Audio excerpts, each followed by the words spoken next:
Devin Haney versus Brian Norman Jr. Who's going to win this fight? Well, first of all, who's going to win this fight? Let's take a look at the latest performances in which Brian Norman Jr. fought Derek Cuevas, in which Brian Norman Jr. rocked Derek Cuevas in round 2. Cuevas buckled just a little bit. Oh, and there he goes down. That's the power.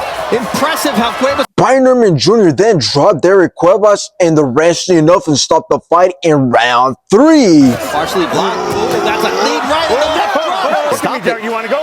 He don't want to be here. He done. And after this, Brian Norman Jr. went on to fight Jin Sasaki, in which Brian Norman Jr. dropped Jin Sasaki twice in round 1. Hands pop right back to the defensive right side. hand or left foot. Right hand by Norman. Left-right combination. Brian Norman Jr. landed some great combinations, knocked out Jin Sasaki in round 5. Body shot by Norman. Oh, he's out cold. Now let's take a look at Devin Haney's latest performances, in which he fought Ryan Garcia, in which Ryan Garcia rocked Devin Haney in round 1. Ryan Garcia then dropped Devin Haney in round 7. Out back. Ryan Garcia then dropped Devin Haney in round 10. As frequently as it needs to happen. Oh, he's got it rocked again. And down. Ryan Garcia then dropped Devin Haney once again in round 11. Oh!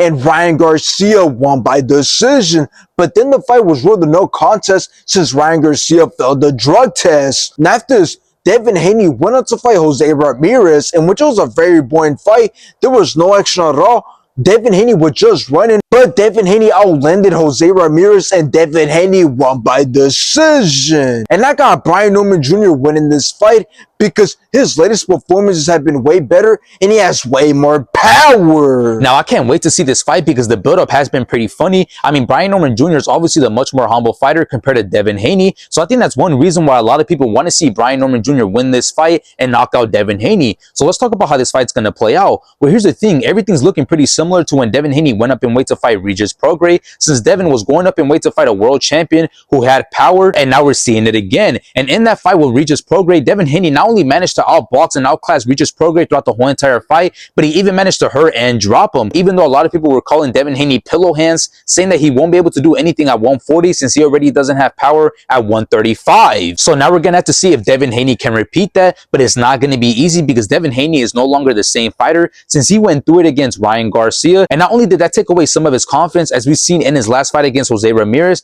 but that also made his chin a lot more vulnerable. So Devin Haney knows, and we all know, that if Brian Norman Jr. lands his best punch, this fight can be over really soon. But here's the thing, although this is a risky fight for Devin Haney, I still got him winning this fight. I truly believe that if Devin Haney performs close to 100%, we will get the old Devin Haney, which means we won't see him perform like how he did in his last fight, but instead, he will outbox and outclass Brian Norman Jr. throughout the whole entire fight. His skill, IQ, timing, speed, and accuracy will allow him to pick apart Brian Norman Jr. and take the win by decision. The only way that Brian Norman Jr. can possibly win this fight is if he beats the shit out of Devin Haney and knocks him out, because he won't be able to box with Devin Haney for 12 rounds straight. So it's either we see Devin Haney get knocked out or he easily takes the win by decision, which, like I said, Devin Haney will come out on top.